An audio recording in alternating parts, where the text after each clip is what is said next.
Hi, this is Bob Gower of bobcanhelp.com. I am also an Agile coach with Rally Software.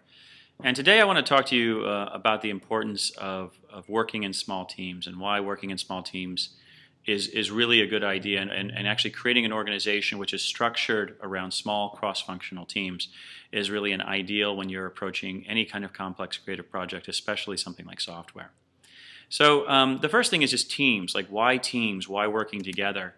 And this is sort of a key insight. If you look at any kind of sociology or psychology or anthropology, you come to the conclusion pretty quickly that the reason we are here, even our biochemistry, really seems to we do better when we're together. We do better when we're working with groups of people.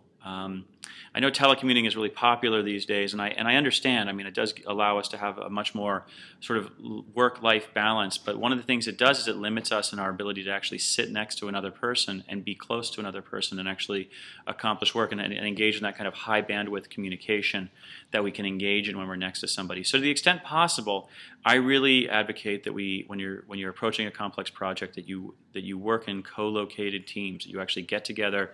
And if you can't do it all the time, that's fine. But if you can sit together on a regular basis, you'll really bear the benefits of this kind of collaborative effort. And I think we just do so much better when we're working with other people. So the first thing is teams, right? We just want to work in teams. We want to work in teams of people. Now, this is competing with the idea, though, that we are cognitively limited.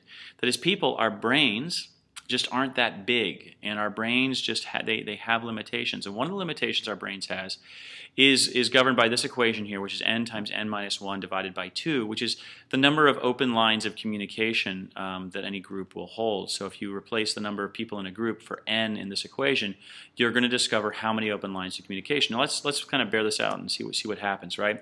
If I have 6 people in a group, I'm going to get 15 open lines of communication. If I have 8, I'm going to get 28, 10, 45, 12, 66, right? So when I double the size of the group from 6 to 12, I more than quadrupled the open lines of communication in that group. And this is trouble. This is real trouble for us, and it's real trouble for our brains. So the solution to this is to keep the number of people that you're talking to, and you have the number of conversations that you have to track on a regular basis, to keep it limited. And so this is why we have small teams. And when I say small teams, I mean traditional Scrum, which is what I'm a proponent of and what I work in a lot. Traditional Scrum says we're going to go for 7 plus or minus 2. That means 5 people to 9 people is really an optimal size for the groups of people that we're going to be working with. Another way I like to talk about it is the 2 pizza rule. If you have to buy more than 2 pizzas to feed your team lunch, then either the team is too large or perhaps the individuals on your team are too large. Anyway, again, my name is Bob Gower of bobcanhelp.com, also an Agile coach with Rally Software. Thanks for your attention, and I'd appreciate any comments you may have. I'd love to hear what you think about this. Thanks so much.